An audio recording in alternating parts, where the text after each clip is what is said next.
The hallway was quiet, too quiet for a warship floating above a conflict zone.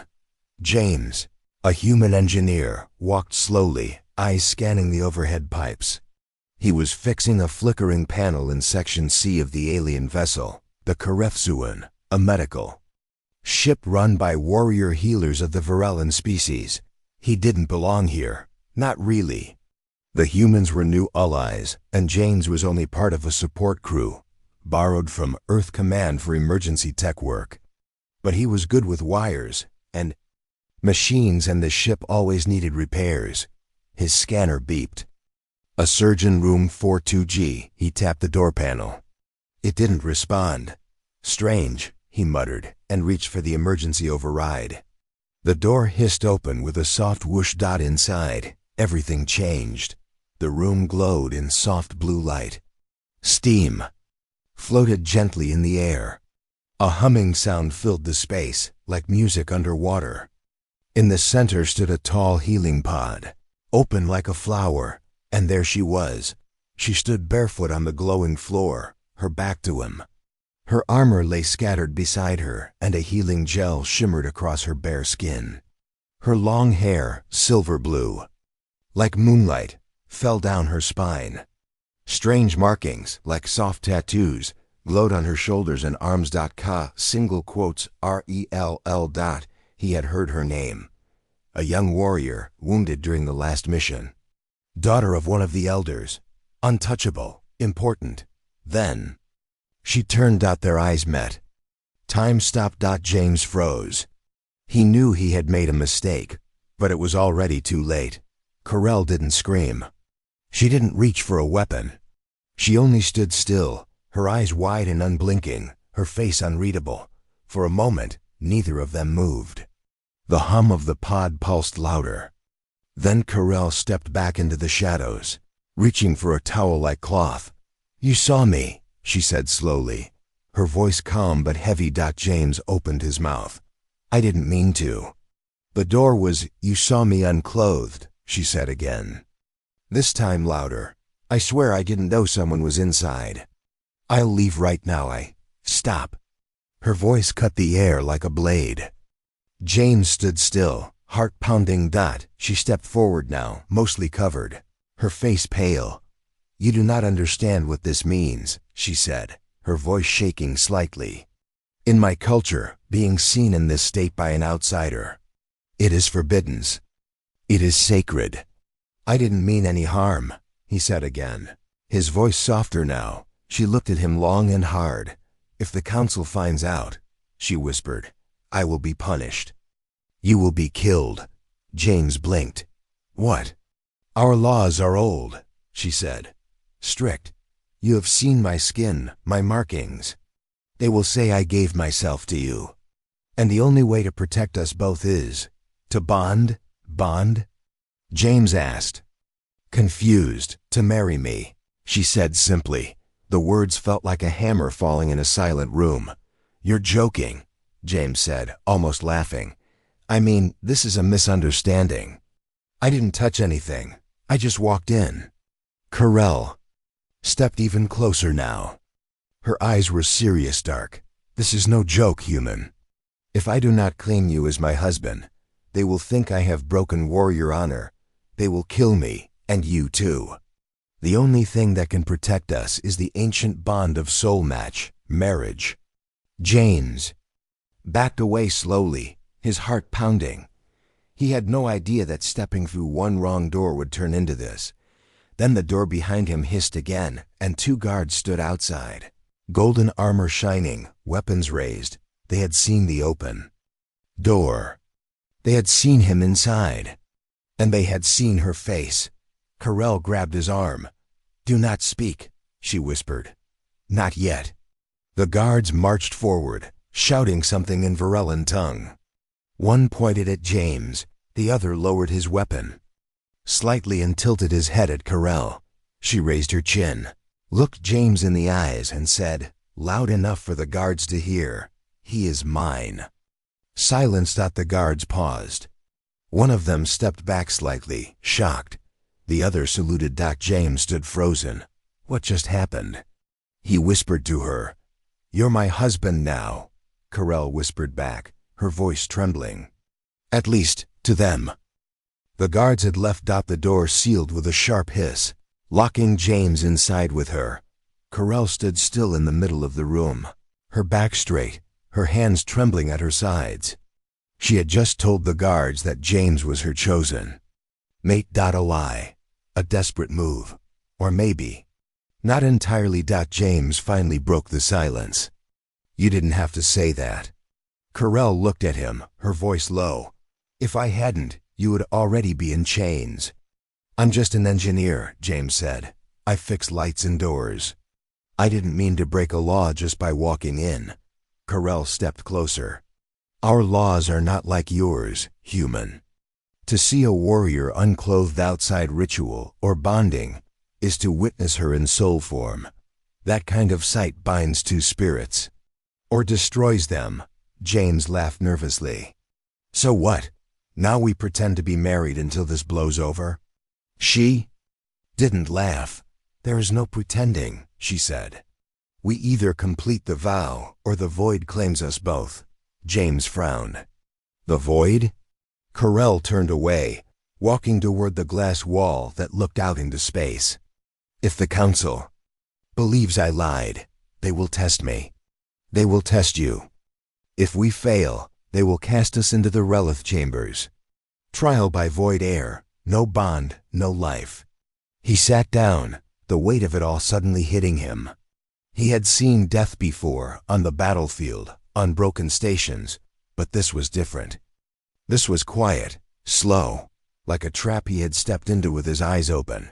Carell was still staring into the stars. "You don't want this," James said.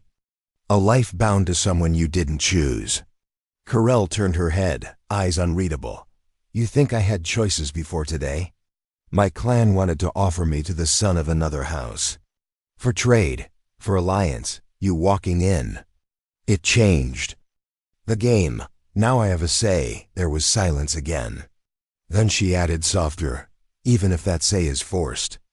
James looked at her more closely now, not as a stranger or an alien or a warrior, but as someone stuck in the same mess. Her breathing was calm, but he could see her knuckles were white. Her pride, her voice, it was a mask. She was scared. "What happens now?" He asked. "There is a ritual," she said. "A public vow before the council. You place your hand over mine. Speak the 3 words. Then they accept it. No blood, no more questions." "What are the words?" he asked. Carell looked at him. "I choose you." He stared. "That's it?" he said. She nodded. "Simple, but powerful." James stood. "Walk toward her. And what happens if I say no?" "Then you'll be the cause of my death. And they'll find a slow one for you too." She didn't say it with anger. Just truth. He rubbed his face. "You know this is insane, right?" Carell smiled faintly. "Only to your kind. To mine, it is honor." A soft chime echoed in the room. The ship's main voice, translated into English, said, "Bonding ceremony approved. Please proceed to Hall of Stone." Carell turned toward the door. "It's time."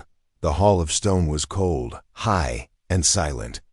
Giant warrior statues lined the sides, heroes of her people, holding blades and shields. The elders sat on a raised platform at the end, their faces hidden behind silver masks. Carell walked ahead, her shoulders straight. James followed, trying to look calm but failing. Whispers ran through the crowd. Words he didn't understand. Some pointed. Some frowned. The elder in the center raised a hand. "Step forward, bonded ones," he said in deep English. James and Carell moved closer. "Speak the words." Carell turned her palm upward. James hesitated. Then slowly he placed his hand on hers. Her skin was cool, but not cold. He looked into her eyes. "I choose you," he said.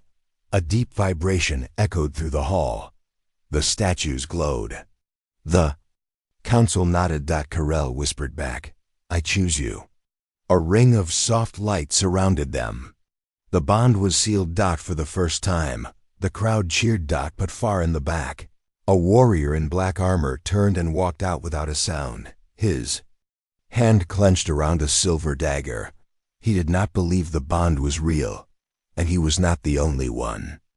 Carell's quarters were silent, but the silence wasn't peace. James sat on one side of the shared chamber, hands on his lap, staring at the floor.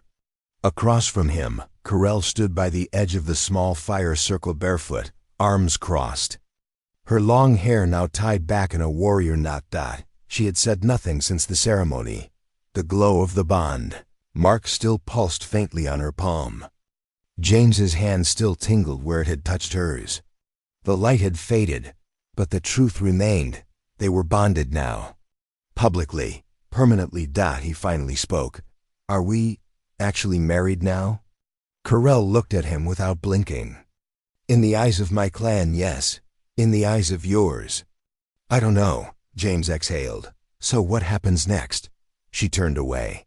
We act like mates, share space, share meals.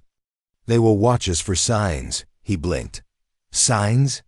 Carell's voice was sharper now. A true bond has depth. It creates small changes in our energy, our health, even our scent. The elders will know if it's a lie. So we have to fake being close. She walked toward him slowly, her steps silent. No, James, she said softly. We cannot fake it. The bond is already working. James looked up at her. What do you mean? She touched her chest, just over her heart. I feel things I shouldn't. Warmth when you look at me. Heat when you speak. It's not natural. The bond ... is learning us. James stood up now, uneasy. I'm not sure I'm ready for this. Carell's eyes narrowed. Neither was I, but you're not the only one inside this storm. Before he could reply, a chime echoed in the air. A message flashed on the wall. High Council requests physical proof of bonding. One night, 2 hearts, reported Dawn. James felt like ice filled his lungs. What kind of proof? Carell's face turned pale. They expect us to share a bed, to sleep in union. James stepped back. That's not love. That's pressure. Carell clenched her fists. It's war tradition. You think I enjoy this? He looked at her then, not as a stranger, not as a warrior, but as someone trapped beside him. Why do they care this much? He asked. Carell sat down at last. For the first time, her voice softened. Because our kind fears weakness. If I'm bonded to someone who doesn't burn for me, they see it as shame. If you run, I lose everything. And they'll use me to scare other women, remind them never to choose for themselves. James was quiet for a while. Then he said, we don't have to lie. We don't have to ... do anything. Carell looked up, confused. He continued, let's sleep in the same room. Just talk, just be human, or alien, or whatever we are. If this bond is real like you say, maybe it'll grow. She blinked, then she nodded. That night, the lights dimmed to soft purple. A warmth filled the air. Like a living heartbeat from the ship itself, James lay on one side of the chamber's round bed, fully dressed, arms behind his head. Carell sat cross-legged on her side, wearing a thin silver robe, eyes scanning him. Curiously, he asked, so what were you going to do before I ruined your life?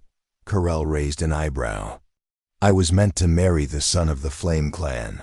Cold warrior, no smile. My father's choice. Would you have liked him? She shrugged. Doesn't matter now. James looked at the ceiling. On Earth, we don't marry by mistake. We date, we argue. We eat pizza. We mess up, then try again. Pizza? She asked, tilting her head. He smiled. It's like warm bread with joy on top. Carell gave a short laugh. The first real one since they met. Then her face turned serious. Someone does not believe. In this bond, I saw him leave the hall, dark armor. Blade hidden. James sat up. What do you mean? There are some who want to break the bond. Prove it's false. If they can shame me, They rise in rank. You think they'll come for us? Carell looked him dead in the eyes. No, I know they will.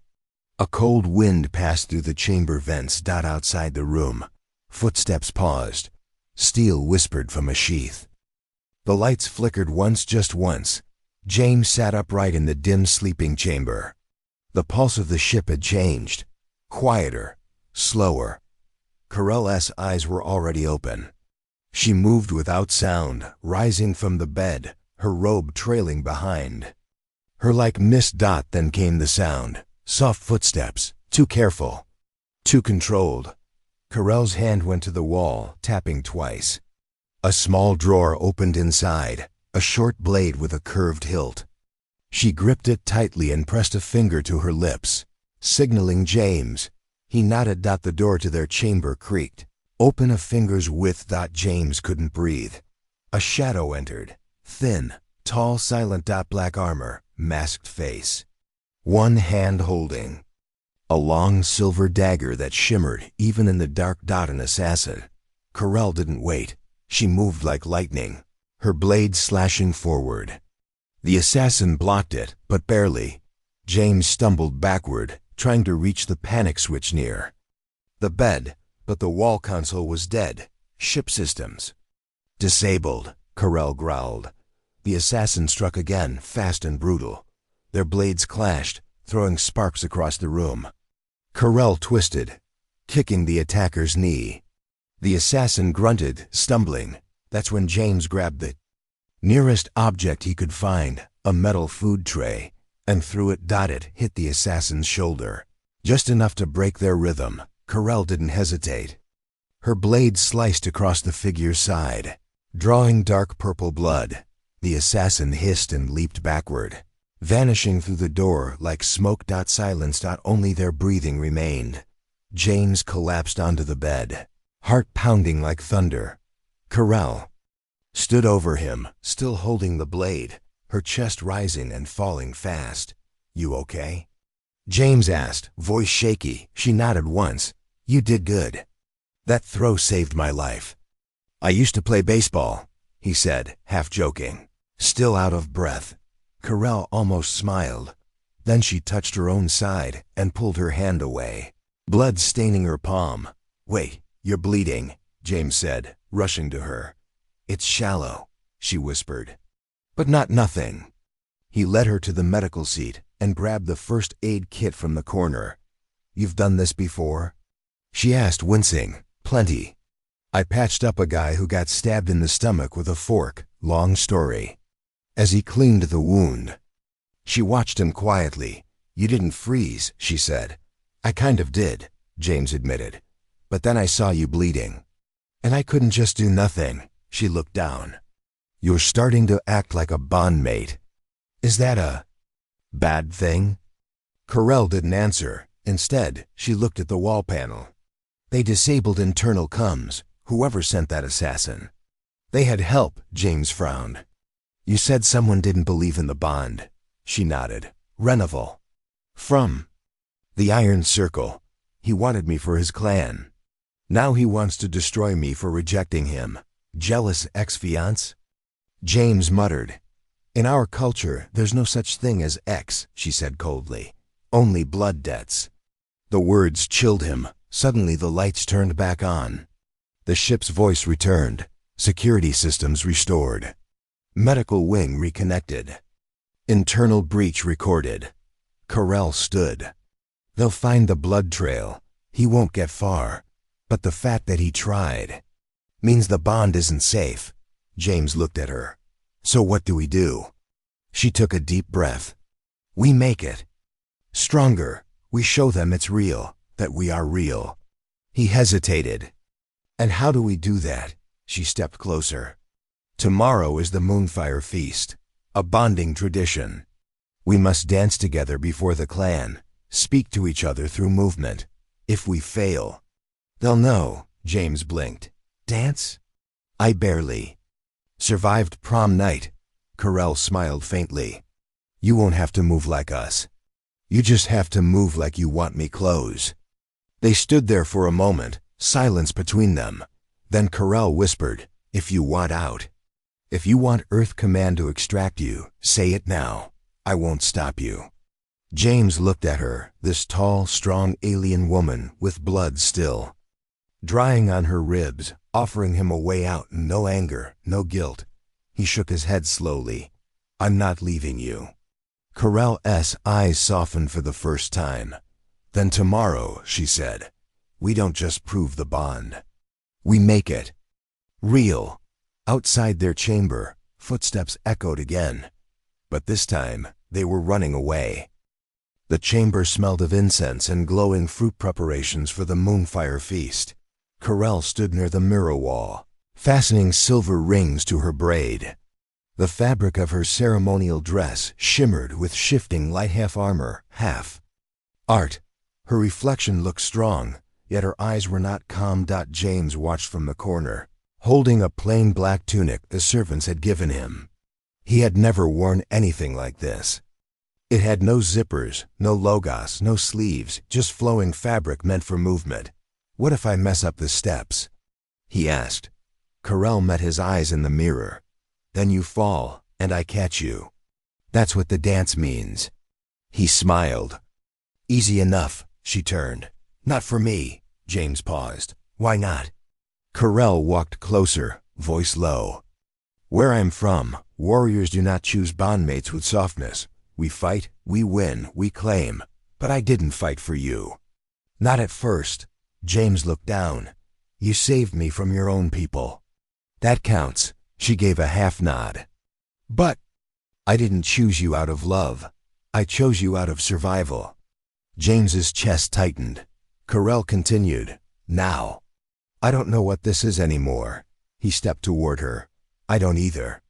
But when that assassin came, I didn't care about protocol. I cared about you. That has to mean something. She looked at him, really looked, and this time, her expression changed. Something cracked in her voice. In our culture, bondmates don't sleep apart the night before the feast. They share silence and dreams. James blinked. You want me to stay in here tonight? She didn't move.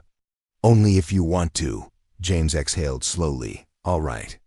That night, they lay side by side in the same bed, not touching, not speaking, just breathing. The ship hummed quietly around them. Outside, the stars drifted across the windows like falling snow. James turned to her. What would your life have been like without me? Carell was quiet for a long time. Controlled, she finally said. Polished, dead inside. And now, she turned her head just slightly. Messy, loud, alive. James smiled into the darkness. Then she asked, what about you? James stared at the ceiling. Probably fixing wiring in some dusty outpost. Eating recycled noodles. Alone. They both fell silent again, until Carell whispered, do you ever wonder if we were meant to meet? James didn't answer. For a while, then he said, I didn't believe in fate. Not until I opened the wrong door. She gave a soft laugh, barely a breath. Then she said something she hadn't said before. James. It was the first time she used his name without duty behind it. No title, no edge. He turned to her. Yes? Her hands slid close, not touching, just near. If the bond becomes real tonight, I won't run from it anymore. James looked into her glowing eyes. Neither will I, he whispered. Morning came with golden light. The hall of flame was filled with silent witnesses, elders, warriors, families. At the center, a circle of energy shimmered above the floor where bonded pairs would step alone and speak without words. Carell and James entered side by side. The music began a slow, deep rhythm like the heartbeat of a dying star. Carell raised her hand. James mirrored her. She stepped forward. He stepped back. She spun like fire. He stumbled, then caught himself. The crowd murmured. Some laughed, but James didn't stop. He lifted both hands, letting her move around him like a tide. Then, slowly, he reached out. Carell froze. He placed his hand on her cheek, gently. then lowered it to her chest right, over her heart, and she covered his hand with her own. The crowd went quiet, their bond mark lit up, not just in silver, but in gold. A rare glow. A perfect match, gasps echoed across the room, even the elders stood. But in the shadows, one figure stepped away, his eyes burning with rage. Rhen, single quotes Val. He didn't believe in fate. He believed in blood. And his blade was ready. The crowd had barely finished cheering. Their hands were still joined, glowing gold, warm and real, when Corell suddenly stiffened. She felt it first, not through her eyes, but through the bond. Danger. James noticed her change and whispered, "What is it?" Her voice dropped. "He's here." Before he could ask who, the lights in the Hall of Flame flickered. A cold wind blew from the north gate. Elders turned their heads. Guards reached for their weapons. Then came the sound metal on stone.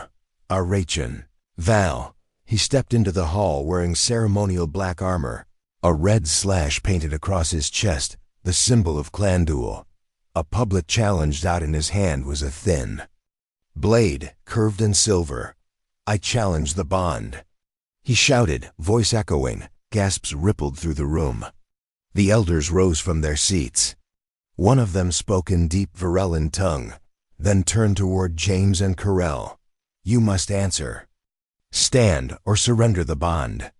James looked at K single quotes Rell. Her face was unreadable. "This is your fight," she said softly. "But you're not alone anymore." He looked back at Renville, who sneered, eyes full of poison. "I'm not a soldier." James whispered. "You're my mate," she replied. "That's stronger." The hall floor shifted, panels pulling back, forming a round battle ring. The crowd backed away. Fire pillars rose around the edge. Corell stepped into the ring first. Then James Renville stood across from them, smirking. "He can't even hold a blade." Corell's voice was calm. "Try him." A guard approached James and offered him a traditional dueling stick, wooden, light, used for defense. James took it with shaking hands. The elder raised a hand. "Begin." Renville charged like a shadow. His blade sliced forward, but Corell blocked it. Sparks flew. She parried, twisted, struck. But Renville wasn't trying to kill her. He was trying to reach James. James stumbled back, raising his staff clumsily.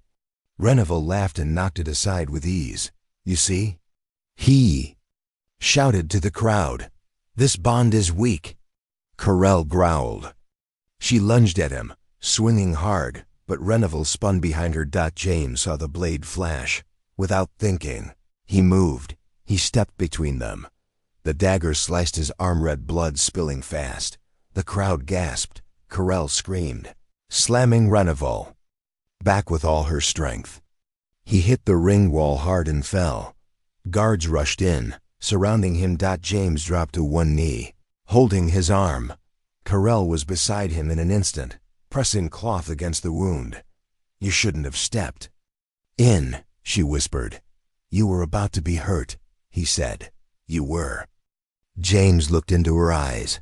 "I don't care. I couldn't let him touch you." Her hands trembled. Then something strange happened. The gold glow between their palms flared up again, but this time it moved into James's wound. It pulsed, and then began to heal. The crowd went silent. The elders whispered to each other. "The bond is true," one said. "It heals through sacrifice." Renville screamed from behind the guards. "This is trickery." The elders raised a hand. "You spilled unprovoked blood in the sacred ring. You have shamed your name." They turned to Corell and James. "Your bond is honored. Speak your request." Corell helped James stand. "He must be exiled. And we leave together, away from this court, away from these halls." The elders nodded.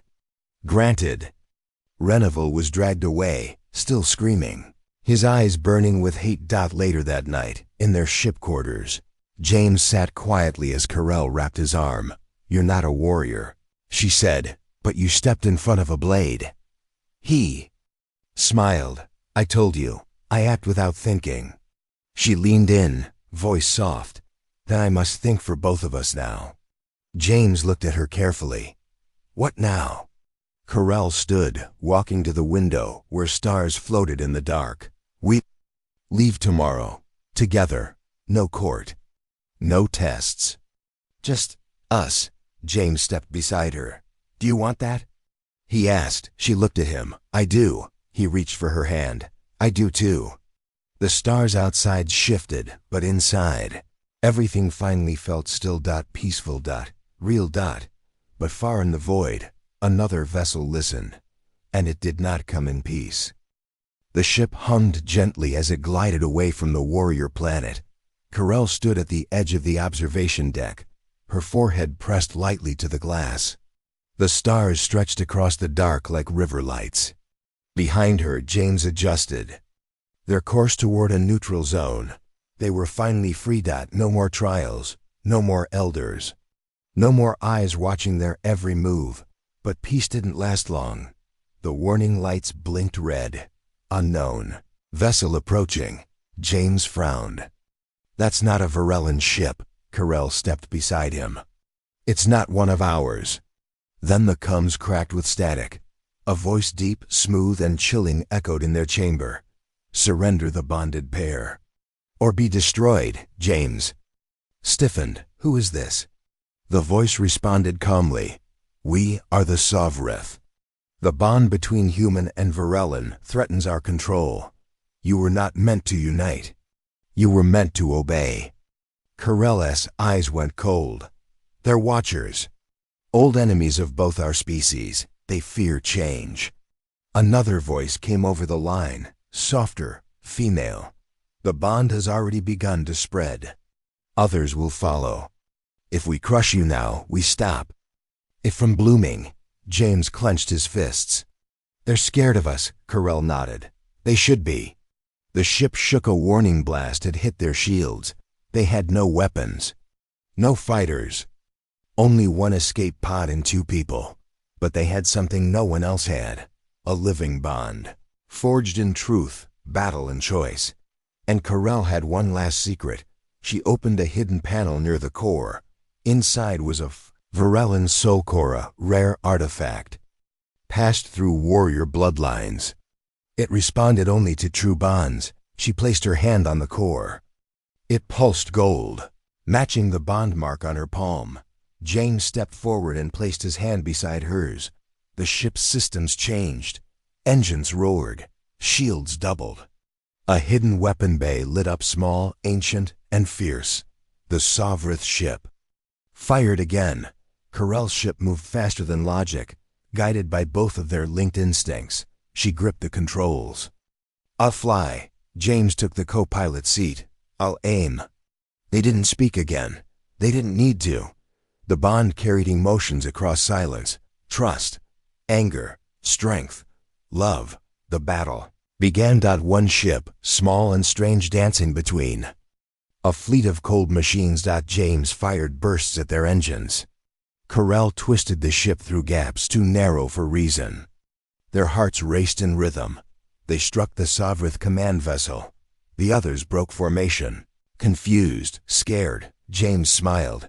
We're writing a new story, Carell added. Together.